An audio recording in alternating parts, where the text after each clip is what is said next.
Bien, estimados alumnos, entonces retomamos el punto que estamos analizando, que es el derecho real de herencia, pero ahora pasamos ya a una etapa en la que vamos a analizar cómo se adquiere el derecho real de herencia. Y hemos dicho que en primer lugar está la sucesión por causa de muerte. Deben recordar, y esto es importante porque hasta en el examen de grado se nota esta falencia, de que estamos hablando que la sucesión por causa de muerte es un modo para adquirir el derecho real de herencia. Los modos permiten adquirir derechos. Y por lo tanto, entonces, aquí, muerto el sujeto, todo su patrimonio se transmite, el patrimonio transmisible, se transmite a sus herederos y por supuesto que en ese patrimonio va todo el activo y el pasivo transmisible. Así lo dice el artículo 951 que se refiere a este punto. Ahora, cuando se produce la transmisión, cuando opera la sucesión por causa de muerte y los herederos quedan en esta situación de poseer el derecho real de herencia, se genera respecto del patrimonio un estatus, es un estatus jurídico. Y el primero es que estos herederos tienen la posesión legal de la herencia. ¿No? La posesión legal de la herencia. Así se encarga de establecerlo el artículo 688, que precisamente señala que producida la muerte del causante o al momento de deferirse a la herencia, los herederos adquieren por el solo ministerio de la ley la posesión de la herencia. Esto es para no producir los espacios o vacíos sin titularidad de los bienes. Porque si se esperara a que efectivamente hubiera un pronunciamiento del individuo para entrar en posesión de los bienes, habría un espacio cronológico de tiempo en que no habría dueño porque éste habría desaparecido por la muerte y no habría posesión de los bienes porque derechamente nadie se ha pronunciado. Entonces el legislador, para mantener esto sin intervención, crea esta figura, es una ficción de la posesión legal de la herencia. Esta se confiere al heredero, dice la ley, aunque éste lo ignore. Es importante porque en el fondo lo que está marcando es que en este caso el heredero no tiene que pronunciarse, es una posesión legal que se da por el solo ministerio de la ley. No hay que tener ni corpus ni ánimos. ¿Ah? Ahora, hay que tener presente, eso sí, lo siguiente, que ya lo hemos dicho. En primer lugar, se confiere por el solo ministerio de la ley. Es decir, es un efecto gratuito de la ley. Es un efecto que no lo tiene que pedir el sujeto ni tiene que generar una conducta. Es el solo imperio de la ley el que lo deja en posesión. En segundo lugar, es una posesión que no requiere los elementos porque el propio legislador los da por configurado. ¿Ah? Hablamos de los elementos de la posesión. Podríamos decir que hay una ficción en el sentido de que se tiene ya el corpus y el ánimo. Y en tercer lugar, la tercera consecuencia es que esta posesión legal solo es para los herederos. Por tanto, no es una posesión legal que alcance a los legatarios. ¿Ya? Eso como tres consecuencias que derivan de esta posesión legal. Después vamos a ver otras consecuencias que operan para los legatarios, pero mientras tanto digamos esto. Ahora, solo una perfección en el orden del lenguaje. Aquí se suele utilizar la expresión posesión efectiva, pero hay que tener presente que esta posesión efectiva no es la que nosotros conocemos, que la vamos a hablar de ella más tarde, como esa resolución judicial administrativa, sino que es un término que existe allí porque el código, piensen ustedes, es de 1857 y el Código de Procedimiento Civil que regula la posesión efectiva es de 1902-1906, que salió en conjunto con el Código de Procedimiento Penal, Código de Procedimiento Civil. Entonces, esta expresión, posesión efectiva, que utiliza Antes, en 1857, se está refiriendo a una posesión en el orden legal solamente. ¿Bien? Bueno, esta posesión, dice el mismo artículo 688, no habilita en manera alguna para disponer. Eso es importante porque en el fondo es solo para mantener la continuidad del patrimonio. Una segunda posesión de la que tenemos que hablar en este instante, cuando estamos hablando de la sucesión por causa de muerte como modo de adquirir, es la que se refiere a la posesión real o material, que es la que conocemos nosotros del artículo 700, que requiere corpus y ánima. En este caso, solo la van a tener aquellos herederos que efectivamente tengan en sí la concurrencia de ambos elementos, es decir, que tengan el corpus y que tengan el ánimo de comportarse como dueño. Si es así, entonces ese segundo grado de posesión o segundo tipo de posesión sí estaría configurada. Y la tercera posesión es la posesión efectiva. Acá ya estamos en una situación diferente. La posesión efectiva entre nosotros, podríamos decir, es el efecto. ¿No? La posesión efectiva es el efecto de una resolución judicial o administrativa que confiere u otorga la posesión de los bienes de la herencia a los herederos, al menos a quienes se presenten aparentemente en esa calidad.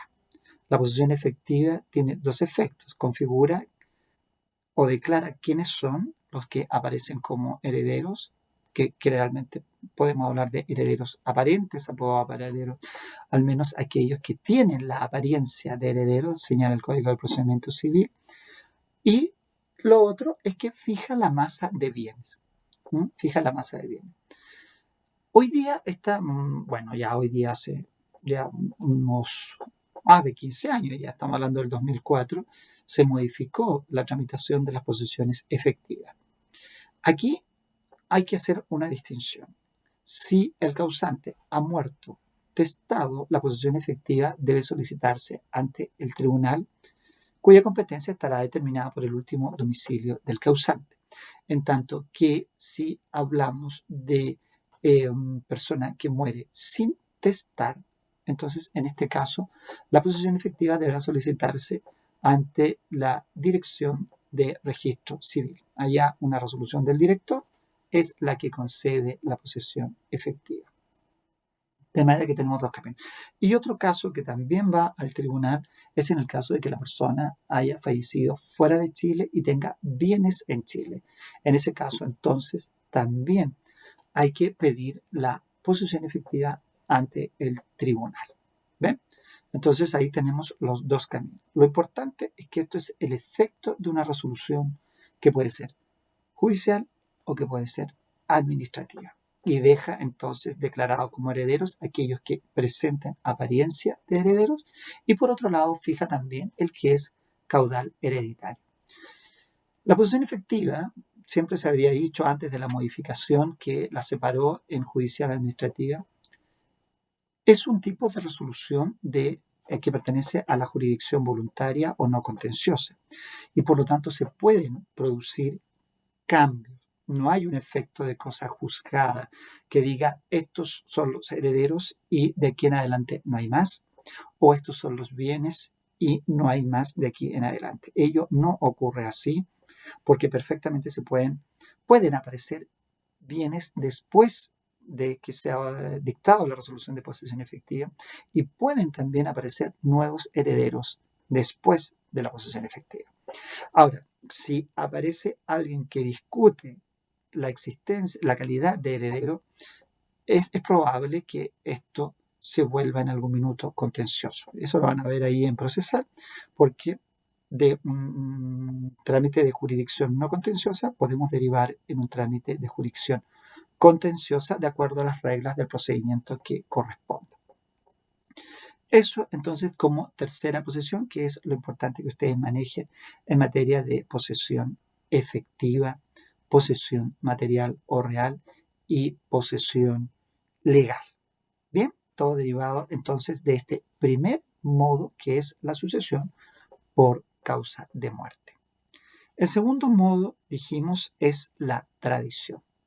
La tradición, aquí la figura es un sujeto que ya es heredero, transfiere su derecho a otro. Esa transferencia generalmente es una compraventa.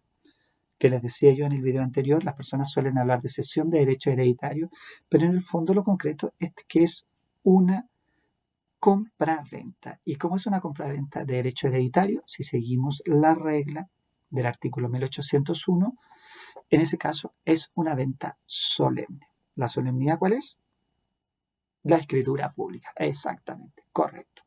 Y bueno, si es así, si se da esa figura, viene el otro proceso, que es entregar a este adquirente, a este comprador de los derechos, supongamos que el título fuera la compraventa, entregar estos derechos. ¿Cómo los entregamos? Aquí tenemos que recurrir a las normas del artículo 1909 y 1910.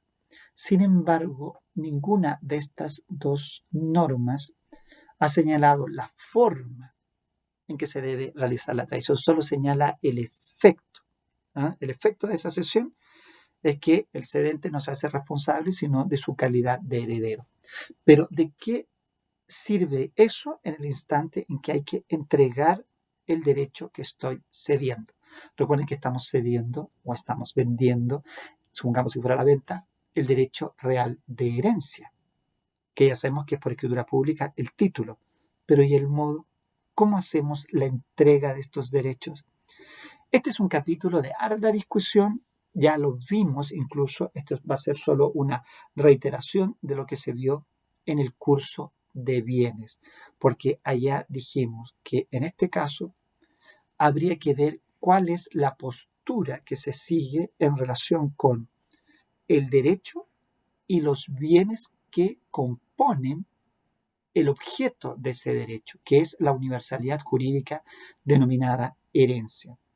Si nosotros nos fuéramos a uno de los debates más clásicos, habría que ver si efectivamente la cuota hereditaria o el derecho que se tiene sobre la herencia se comunican con los bienes que integran el caudal hereditario. Bastaría con decir que si el caudal hereditario se compone de bienes inmuebles, aplicaríamos para la tradición el 686 y para los bienes muebles el 684. Esta tesis de la comunicabilidad que influye en la forma en que se realiza la tradición fue la que sostuvo en su momento don José Ramón Gutiérrez, que en la práctica es la más socorrida porque los abogados, las abogadas no están dispuestos a correr el riesgo que se discuta una tradición, sobre todo de inmuebles, si es que no está inscrita. En la otra postura, claramente el derecho real de herencia o la cuota que se tiene en el caudal hereditario no se identifica con los bienes que componen la herencia. No hay comunicabilidad entre cuota, entre derecho y bien que integra la comunidad. Entonces, al no haber comunicabilidad, la herencia es una abstracción cuyo objeto es una universalidad jurídica. Y cuando uno, aquí con argumento de texto, de cómo se realiza la tradición del dominio, cuando es inmueble se va al 686. Entonces, si esa tradición se verifica por inscripción, y como dice el 686 en su segunda parte, se aplica también a los otros derechos reales, siendo el derecho real de herencia también una de esta categoría, está en el 686, búsquenlo en este instante ahí en su código. Al darse cuenta que el 686 no contempla al derecho real de herencia, uno inmediatamente coincide con esta segunda postura de que no podríamos hacer la tradición de los derechos mediante inscripción conservatoria. ¿Por qué? Porque la herencia es de naturaleza distinta a, en este caso, los bienes que la integran. De ahí, esa es la tesis entonces de don Leopoldo Urrutia, que jurisprudencialmente es la que tiene aceptación porque permite entender claramente que la tradición no tiene norma en el código. Y si no tiene norma en el código, ¿cómo lo hacemos? Bueno, el mismo profesor ahí postula que en este caso habría que hacerlo bajo alguna de las formas del 684, que pasa a ser para estos efectos la regla general en materia de tradición. ¿Ven? ¿Estamos claros? ¿Recordaban esta discusión? Importante volver al mundo de los bienes. Aquí tenemos al profesor Peñailillo allí, precisamente, que hace recordatorio de este debate, así que búsquenlo allí si quieren ahondar más en el punto. Bien, bueno, nos queda por último el tercero de los modos de adquirir, que es la prescripción. Todos son de alguna manera relacionados. ¿Por qué?